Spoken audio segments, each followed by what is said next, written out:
जो प्रदेश परिषद की जो पहली बैठक हुई थी, और ये पहली बैठक बहुत लंबे समय के बाद जो जानकारी हम लोगों को मिली है कि लंबे समय के बाद इस तरह की परिषद की बैठक हुई, और जिसमें मंच पे इकट्ठा पूरे प्रदेश के मंडल के मंत्री, विधायक, मुख्यमंत्री सब लोग एक मंच पे थे और सबने अपनी बात को रखा। अपनी बात हर साथी ने अपनी बात भी कही। एक संगठन की मीटिंग है, संगठन के जो रणनीति है उसके तहत संगठन की जब मीटिंग होती है उसके परिणाम पार्टी को मिलते हैं। और मैं धनखड़ जी को बधाई दूंगा कि इतनी बढ़िया मीटिंग ये पहली बार मुझे देखने को मिली, हम सब लोगों को, और इसके लिए पार्टी के लिए लाभ हो। ये संगठन की मीटिंग है और संगठन में संगठन की बात होती है।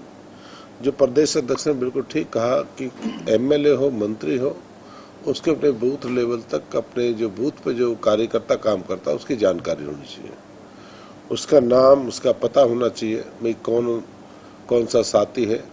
कहीं 200 बूथ हैं, कहीं 250 हैं, कहीं 300 हैं। इस तक इतनी जानकारी जो राजनीतिक क्षेत्र में उनको जानकारी होनी चाहिए। और मैं नहीं कहता हूँ कि 100% नहीं, 80% जानकारी होनी चाहिए कि बूथ पे कौन कौन लोग बैठते हैं और कौन कौन लोग पार्टी के लिए काम करते हैं।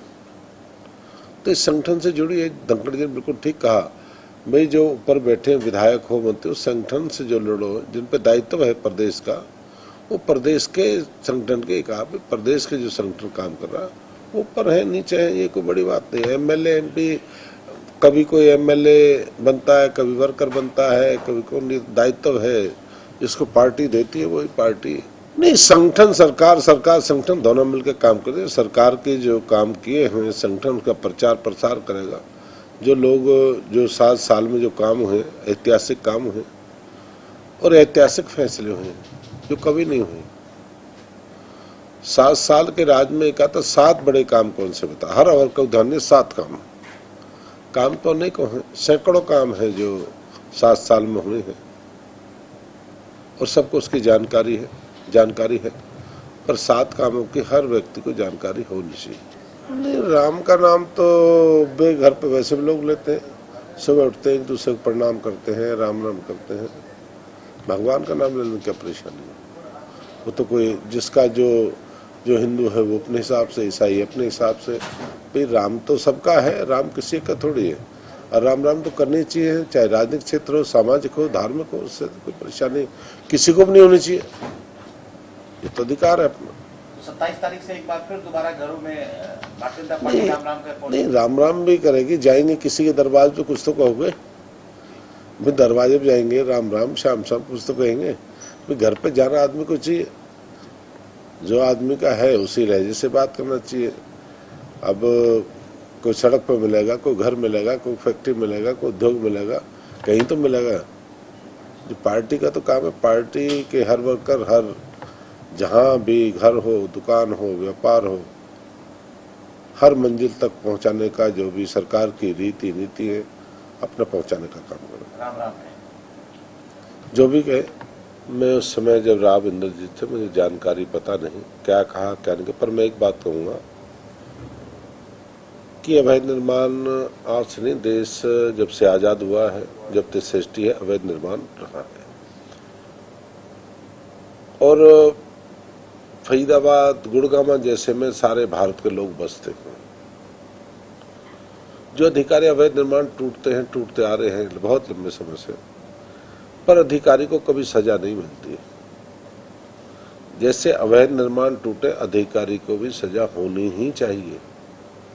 कोई अधिकारी आज तक कभी अधिकारी फंसा नहीं, कभी जिनके निर्माण है वो फंस जाते हैं। गरीब हैं, परदेसी हैं, मजदूर हैं, और एक वो नहीं, एक वो भी हैं जो माफिया हैं, भूमाफिया हैं, जो रजिस्ट्री दूसरी कब्जा सरकारी जमीन पे देते हैं। ऐसे लोगों के खिलाफ भी कार्रवाई हमारी सरकार ने करी, मुकदमे दर्ज हुए हैं।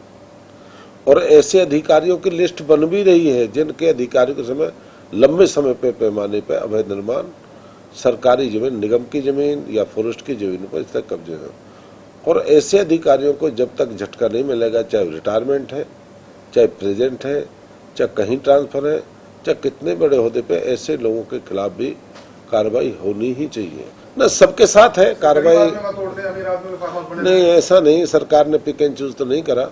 सरकार के कहीं को गलती से रह गया वो दूसरी बात है, पर एक तरफ से जहां भी अवैध निर्माण है वो एक तरफ से है।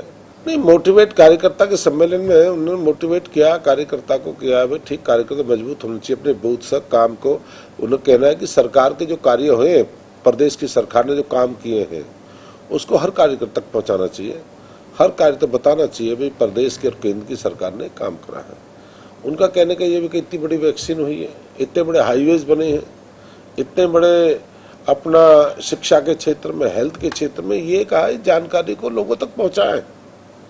हर जानकारी जो उन्होंने कहा है, तो उन्होंने यही कहा है भी अपनी जानकारी को नीचे तक पहुंचाएं।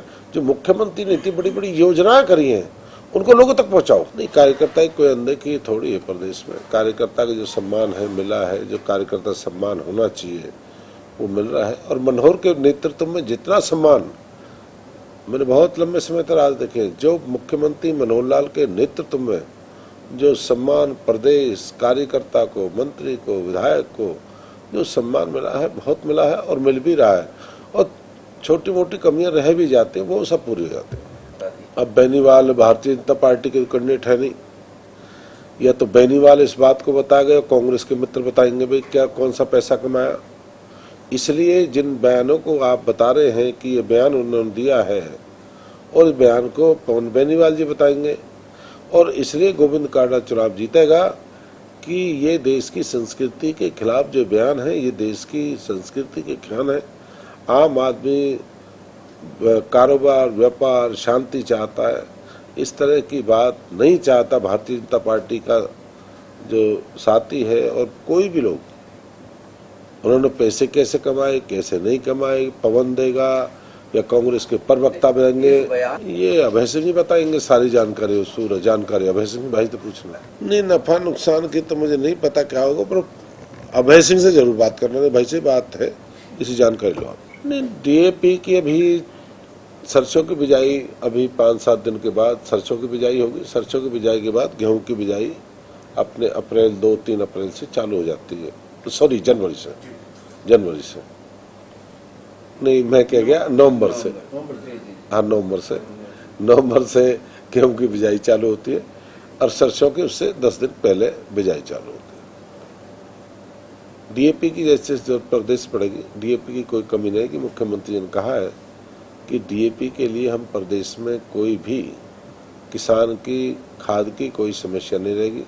हम समय पे खाद पहुंचाएंगे, किसान की जितनी जरूरत है सबको पूरा करेंगे। किसान बताते रहे, प्रदेश की सरकार किसान के एक एक काम को हम करते रहेंगे। किसी को बिजाई के लिए, डीएपी के लिए, खाद के लिए, बीज के लिए कोई परेशानी प्रदेश की सरकार में नहीं आएगी। सरसों की बिजाई कुछ क्षेत्र में भिवानी की तरफ, हमारे जो मेवात का इलाका है, फरीदाबाद का इलाका है, पलवल का इलाका है, इस तरह की बिजाई अब चालू होने जा रही है।